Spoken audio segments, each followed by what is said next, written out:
Voltei, levei um susto, porque foi o primeiro dia, tinha muita gente. Aí quando eu fui no outro, só tinha meia dúzia de ovelhas. Aí eu voltei, falei pro padre assim: ô padre, onde que é aquele grupo de oração da semana passada? Ele falou: é lá no coro da igreja. Eu falei: mas só tá o ponto do apostolado da oração. Aí ele disse assim: mas é mais ou menos assim, porque o pessoal tá começando. Aí eu fiquei meio sem graça, não quis não. Aí passei uns 15 dias de novo. Logo depois encontrei com a senhora que me reconheceu. Mas você sumiu do grupo, só foi um dia. Eu falei assim: eu fiquei sem graça, fui lá, só tinha com as donas lá e tal. Olha, você devia ir conhecer o nosso grupo lá na catedral. Aí eu fui. Deviam ser umas 15 pessoas, dentre elas minha madrinha de batismo. Só que o grupo já tinha mais de 6 meses. Estava lá o Henrique, um estudante de engenharia com um violãozinho lá. O Joel, que era o coordenador, até um pouquinho mais baixo que eu ainda. E de repente o povo começou a orar. E quando começaram a orar assim em línguas, eu fiquei: crê em Deus, Pai, que tem. Aí saí, voltei, fui para minha casa. Quando cheguei, falei com a minha mãe: e aí, como é que foi lá? Eu falei assim: mãe, a madrinha estava lá. Ela falou: sua madrinha adora novidade. Como é que foi? Eu falei assim: olha, parece o grupo da igrejinha, porque no meu bairro estava surgindo uma primeira igreja pentecostal. Aí a gente acostumava a ouvir assim. Eu falei assim: parece o povo da igrejinha. Aí a mãe falou assim: bem feito também, você fica caçando tanta coisa. A gente deve ir à igreja, é só domingo. Durante a semana é para quem não tem o que fazer. Mas sabe quando planta uma sementinha no coração da gente? Quando foi justamente na segunda-feira, eu estava descendo, naquele período eu estava fazendo eletrotécnica lá no CTU. Eu vim descendo, aí o coração começou a arder. E aí eu fui, naquele tempo a gente usava ainda orelhão, né? Eu fui lá com a fichinha ainda, né? Não faz conta não. Coloquei lá a moedinha, né? A fichinha lá. Mãe, olha, eu vou ficar ainda no grupo de oração. Eu vou à missa e vou ficar no grupo. Mas você não falou que é o grupo da igrejinha? E eu falei assim: mas eu vou ficar. E eu fiquei. Bendito seja Deus. Nunca mais saí. Nunca mais saí. E foi algo que marcou mesmo a minha vida, né? Marcou a minha vida. Agora, que você compreenda isso. E agora, como sacerdote, e aí estando à frente de paróquia, de coisa, a gente compreende.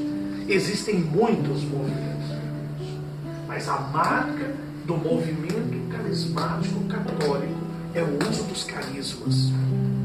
É essa abertura ao Espírito Santo de Deus. Não é uma outra igreja, mas é a igreja de nosso Senhor Jesus Cristo. Que ontem eu falava ao pessoal na missa que nós respeitamos os irmãos que hoje seguem outras denominações. Mas se a gente fez um ensino médio bem feito, nós vamos reconhecer que até Lutero não existia outra denominação cristã. Não existiu, a não ser a católica. Nós temos imperfeições, temos sim, né? Mas a gente está aí caminhando, buscando. Então, às vezes, de vez em quando, eu encontro alguns que dizem assim: opa, o senhor é da católica carismática? Eu falo: não, eu sou da católica romana. Porque não existe a católica carismática, né? Embora a igreja seja carismática por excelência, porque ela é movida pelo Espírito Santo. E cada um vai se encontrando. Mas a grande marca é o batismo no Espírito e o amor à palavra de Deus. O amor à palavra. Ser carismático significa isso. E participar do grupo de oração, porque é aqui que a gente bebe as coisas. A gente não pode querer só grandes assembleias. Existem pessoas que gostam só das grandes assembleias carismáticas. Ou então só das então chamadas missas de cura e libertação. E que até como sacerdote, eu digo para vocês, às vezes em certas paróquias, acaba com o grupo de oração. Porque as pessoas não querem mais ir para o grupo de oração, querem só a missa carismática. Aí se o padre, então a gente até orienta aos padres que bebem da espiritualidade, que se querem fazer uma missa mais carismática, que eles façam só uma vez por mês, para que as pessoas queiram ir para o grupo de oração. Busquem o grupo de oração. Claro que a gente não consegue mais, depois de um tempo, deixar de fazer certas coisas. Eu às vezes vou celebrar em algum lugar, né? Então com jeitinho, o Espírito Santo vai dando o seu jeito, e de vez em quando a gente abre a boca e fala: olha, se você tiver sentido isso, sentido aquilo, Deus está dando um recadinho para você que está mudando a sua vida, né? É um jeito carismático. Porque imagina, eu conheci a renovação muito antes de pensar em ser sacerdote. E tive toda uma caminhada antes, porque eu fui para o quartel e outras coisas mais, para depois Deus dizendo assim: olha, eu quero mais. Então que você, meu irmão, minha irmã, que ainda não se abriu a essa graça de Deus, não tenha vergonha. No início a gente fica parecendo assim meio bobo e acha meio estranho, mas depois você começa a ver o fruto. Sabe quando você não sabe o que rezar? Sabe quando você às vezes começa a passar um aperto? Quando a angústia visita teu coração? Naqueles momentos que a onça desce para beber água e aí a palavra diz: nós não sabemos orar como convém, mas o Espírito vem em nosso auxílio. E aí a gente abre a boca e começa, e você vai orando e Deus vai dando a emoção, e o coração vai se sentindo aquecido, e você vai percebendo, começa a lembrar, vem uma palavra no seu coração, e você sente a moção de Deus para a vida da gente. É o agir do Espírito. Se abra essa graça, se abra a moção de Deus para a sua vida. Assim como a Virgem Maria. Hoje nos voltamos para ela, mas é bom saber que Maria já agradava a Deus antes de ser a mãe de Deus. Porque algumas pessoas acham que a gente tem tudo isso só porque ela é mãe de Jesus. Não! E aí você toma a Bíblia e diz, quando Gabriel aparece para ela, diz: ave cheia de graça, o Senhor está contigo. Você encontrou graça diante de Deus. Quantas mulheres existiram? Quantas? E aí vem o anjo e diz: você encontrou graça diante de Deus. Maria já tinha todo um jeito de ser, de viver, que agradava ao Senhor nosso Deus. E que deve ser também o nosso jeito. E é isso que nós vamos pedir hoje ao Senhor. Que Ele nos ajude a descobrir qual é o jeito que faz com que as nossas coisas decorram bem. Com que a gente consiga compreender que em momento algum ter fé significa ter sombra, água fresca, sapato largo e jornal sem letra. Isso não é vida. Isso não é vida cristã. Infelizmente, meu irmão, minha irmã, muitas pessoas entram em crise de fé quando as provações batem a porta. E alguns chegam a mudar de religião e acham que a religião é errada. Não! É só a forma de conceber Deus e de crer nesse Deus. Porque em momento algum na Bíblia o Senhor diz para nós que nós teremos uma vida fácil. Mas em todos os momentos, do início ao fim da Escritura, Ele diz: eu estarei convosco. E aquele que perseverar receberá a coroa da glória. E nós vamos vendo isto na vida dos santos da nossa igreja.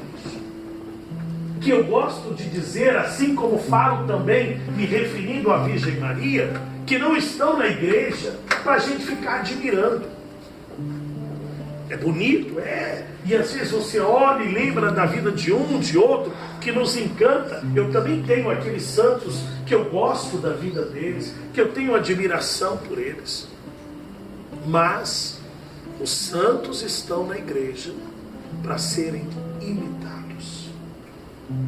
Quando a Igreja Católica faz desenrolar lá aquele banner grande, dizendo assim, ganhou a glória do altar, ela está dizendo, esta pessoa a partir de hoje é reconhecida por toda a igreja como exemplo para todos aqueles que querem seguir a Jesus Cristo. É isso. A proclamação de santidade significa isso. Não significa que ela foi perfeita, que ela nunca errou, que ela nunca... Não é isso. Quando você olha, por exemplo, um santo que ganha o coração de todo mundo, que é Francisco, nossa, quanta coisa. Ele era da pá virada, da enxada entortada, né? Cheio de vaidades, de tanta coisa. Mas quando Deus entrou no coração daquele jovem, como é que o Deus revirou a vida dele? E com a mesma loucura, com o mesmo entusiasmo, com o mesmo arrobo com que ele se entregava às noites, às cantatas lá por as ruas de Assis, ele se entregou também no serviço ao Senhor. Com a mesma intensidade. Isso porque Deus veio mudando a vida dele. Nós temos um santo que vai falar sobre a verdadeira devoção a Nossa Senhora. E ele, Santo Afonso, e ele era um santo colérico. Ele chega a dizer para o seu colega de comunidade, o que nos garante o céu é essa mesa que está entre eu e você, porque senão eu voava no teu pescoço.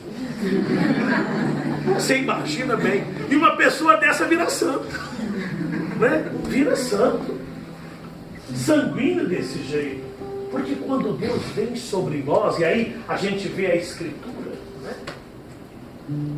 Tudo era sem forma, tudo estava vazio, mas o Espírito veio.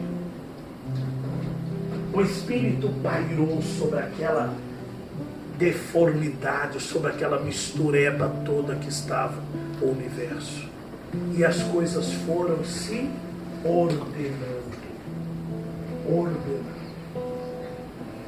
E hoje, como é que está o nosso coração, a nossa mente? Com tantas coisas, com tantas falas, com tantos comentários, com tantas correntes, com tantas ideologias, com tantos problemas, com tantos conflitos. E aí nós precisamos pedir que o Espírito venha sobre nós, que Ele repouse sobre nós, para que assim Ele possa nos ordenar.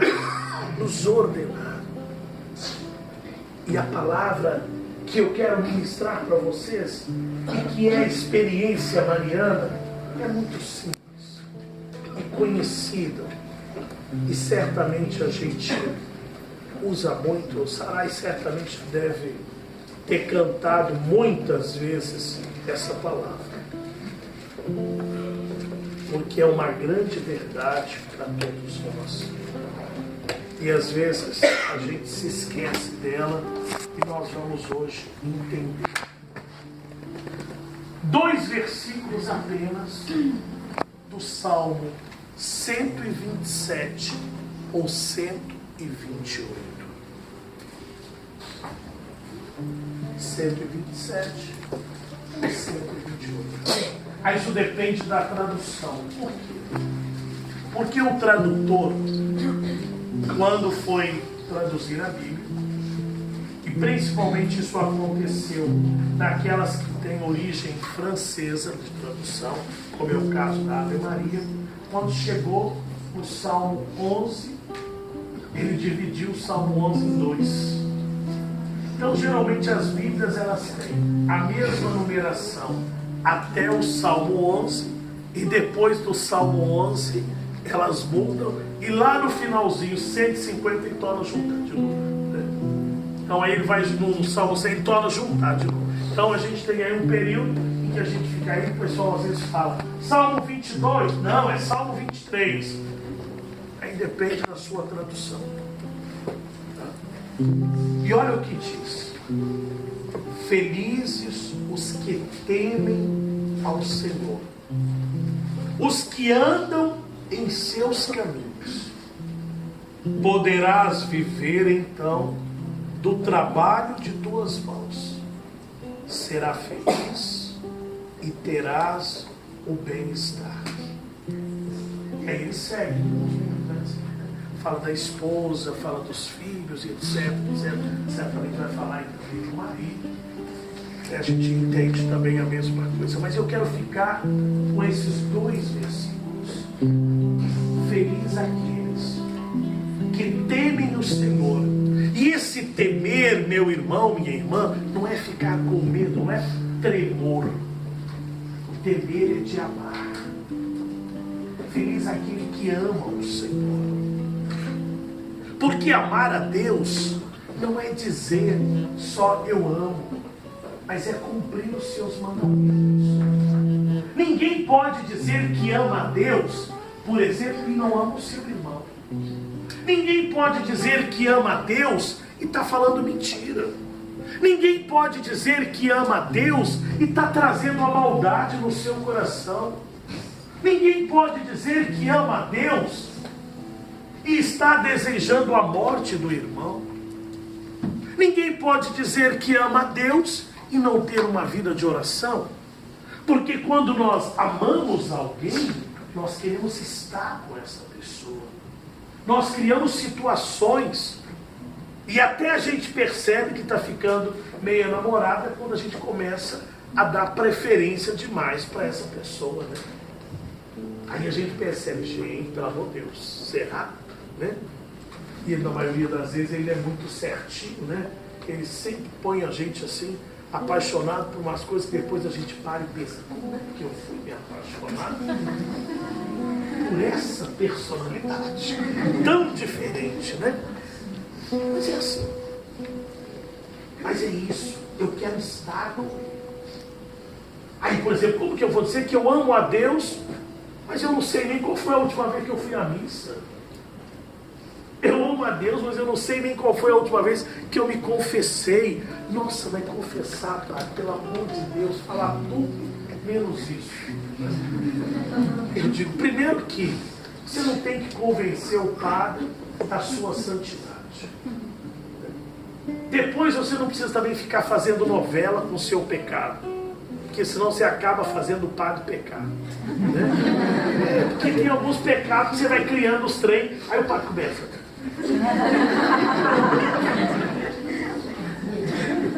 Porque conta assim, para dizer que pecou ali na esquina, vai lá em Uberlândia e volta. E vai dando volta, e vai dando volta. É isso. E o mais importante da confissão, muitas vezes a pessoa não fala. É hoje, agora, nesse momento, eu não quero fazer mais. Eu não quero mais. Se eu vou conseguir daqui isso, sei. Mas hoje eu estou aqui porque eu não quero mais isso na minha vida. Eu não quero esse tipo de coisa mais na minha vida. Por isso não basta só ir lá e repetir, e algumas pessoas, você tem que ir lá confessar. Não, primeiro que você tem que desejar, olhar, perceber que tem coisas erradas, porque eu amo a Deus, eu quero agradar a Deus, a gente quer agradar a pessoa que a gente ama. E aí então eu digo, olha, não como disso, então eu não quero mais fazer isso. Eu não quero. E não se torna um peso porque eu amo. Como é que eu posso, né, dizer que amo a Deus? Mas aí é que eu falava, ó, missa de vez em quando. Não, eu quero estar com a pessoa. Como é que eu posso dizer que amo a Deus se eu não converso com Ele? Se eu não estou com Ele? Ouvi uma vez, né? De vez em quando a gente escuta nos casamentos algo muito bonito, e até já falei uma vez aqui na missa, né? as pessoas, alguns pedem para eles mesmos fazerem o juramento, né? De entrega no matrimônio. E eu nunca mais me esqueci. Quando os noivos falaram, olha, eu não me recordo agora, não vou precisar se foi ele ou ela. Né? Mas um deles teria dito, olha, quando você está longe de mim, basta fechar os olhos, que eu já te sinto presente. Quando você está longe de mim, basta fechar os olhos, e eu já te sinto presente. Deus é assim também, né? Ele é essa pessoa amada. Felizes os que temem o Senhor, mas que andam nos seus caminhos, que obedecem os mandamentos. E aí a gente vai ter que apertar um pouco o parafuso, sim, quando nós vamos falando dos mandamentos, do não levantar falso testemunho, do honrar pai e mãe. A questão hoje, por exemplo, que a gente fica todo cheio de milindros, de falar que essa questão da castidade. Por exemplo, agora o mundo está aí todo mundo falando com relação ao estupro. Né? Mas é bom saber que nós vivemos num momento em que a sexualidade está toda bagunçada. Toda bagunçada. Tem gente hoje conhecendo uma pessoa no almoço e no lanche da tarde já está lanchado. É assim. E aí, como é que é isso? Mas eu também, por acompanhar casais, eu às vezes percebo e acompanho, seja na terapia, seja aqui e ali, de muitos que vão perceber que isso também não está legal. Apesar de toda a liberdade, porque falta um antes, falta um depois. Como é que é isso? Então essa questão da castidade não é só não fazer, mas é até como fazer, que a gente precisa perceber, conhecer. Outras coisas que o Senhor vai aí pedindo, né? O não furtar.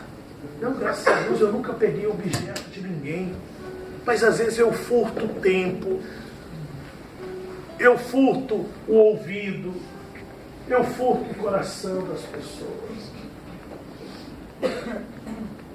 Então, compreender a largueza dos mandamentos, porque a fé, ela não é só sentimento, a fé é atitude. A fé é atitude. E é ruim quando as pessoas olham, por exemplo, eu tenho um trabalho com empresários, e eu ouvi uma vez algo que me doeu o coração. A pessoa dizendo na minha cara que o RH dele tem como norma dar prioridade aos evangélicos, porque os católicos são muito relaxados. Eles não falam, é claro, mas na hora ali da aprovação, ele dá prioridade, porque diz que eles são mais disciplinados.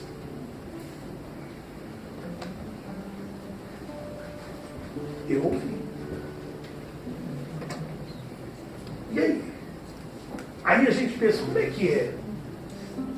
Porque às vezes também dentro de casa tem muita gente que não acredita que a gente vai para a missa para rezar, ou que a gente tem fé. Porque a gente é mais ruim do que carne de pescoço. E nós temos alguns que dão azia em copo de sonrisal.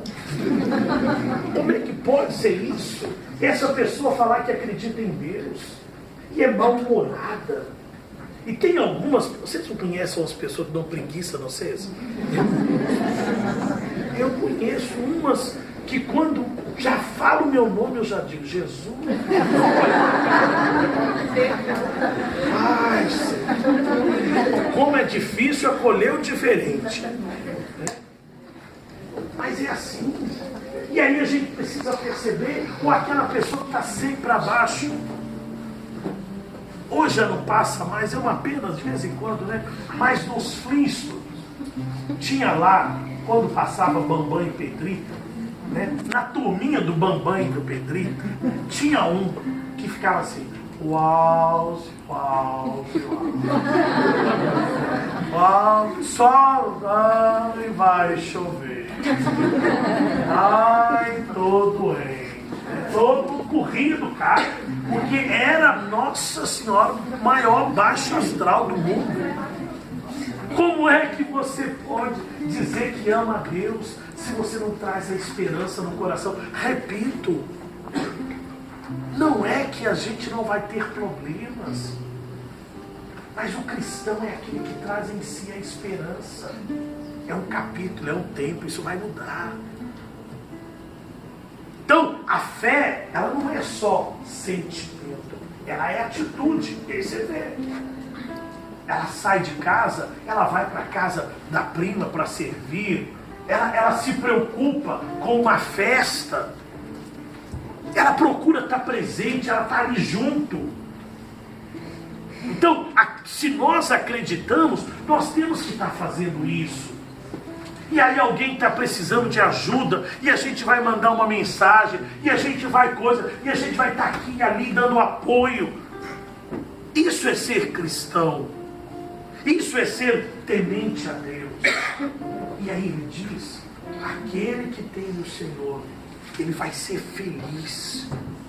Gente, o que a gente mais busca hoje é isso. É ser feliz. Essa felicidade nós queremos. E teremos o bem-estar. No mundo doente, no mundo em conflito, trazer consigo a harmonia interior. A certeza de que Deus está conosco. Nós estamos exaltando o coração de Jesus, é para isso. Não é nenhuma imagem lógica, porque ninguém anda com o coração para o lado de fora. Às vezes pode só querer sair, como era na Saramandaia, né? Tinha um homem que era igual, ó, o coração vinha, ele engolia o coração de volta, né? Mas não, isso não é lógico. Mas isso significa que ele tem sentimento, e sentimentos bons. Nesse ano da misericórdia, então, acho que a gente vai celebrar o coração de Jesus com muito mais intensidade. Porque a gente não tem dúvida o quanto que Deus é próximo da gente nos momentos difíceis. Aí a gente lembra lá das pegadas na areia, né? Não, naqueles momentos difíceis, eu te carreguei no colo. Eu te carreguei no colo. E quantos de nós hoje, olhando para trás, não podemos dizer, gente, eu não sei como eu dei conta de passar por isso. Quando a minha mãe morreu, quando eu perdi um filho, quando eu fiquei desempregado não sei quanto tempo, quando aconteceu isso, quando terminou aquele tão esperado namoro, quando aconteceu isso e aquilo outro, quando eu fiquei sabendo que o amigo fez aquela fofoca, quando eu fiquei sabendo disso, eu não sei como eu dei conta. Ou quando o médico falou que eu tinha que fazer um tratamento e que eu estava aí com câncer, ou que eu podia ter isso ou aquilo outro, eu não sei como passei. Aí a gente diz, nós sabemos. Foi Deus que te carregou no colo. Talvez você nem o percebesse, mas Ele já estava ali te sustentando. Talvez você nem o conhecesse, mas Ele já era realidade da sua vida. Por isso nós queremos pedir ao Senhor que Ele toque o nosso coração mesmo, que Ele nos faça apaixonados por Ele, para que, amando a Deus, a gente consiga também amar o próximo, amar a nós mesmos e sermos felizes e fazermos o outro feliz. Vamos ficar de pé.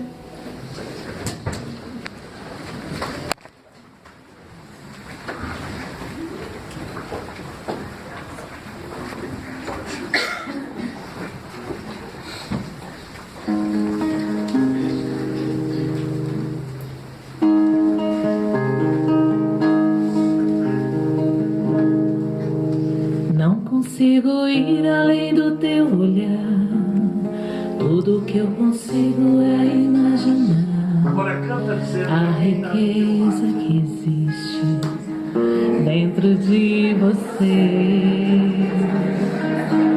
O ouro eu consigo só admirar, mas te olhando eu posso a Deus adorar.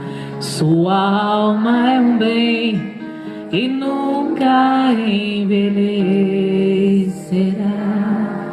O pecado não consegue esconder a marca de Jesus que existe em você. O que você fez ou deixou de fazer não mudou o início, Deus escolheu você. Sua raridade não está naquilo que você possui ou que sabe fazer. Isso é mistério de Deus com você. Você é um espelho que reflete a imagem do Senhor. Não chore se o mundo ainda não notou. Já é o bastante Deus reconhecer o seu valor. Você é precioso, mais caro que o ouro puro de Ofir. Se você desistiu, Deus não vai desistir. Ele está aqui pra te levantar. Se o mundo te fizer cair.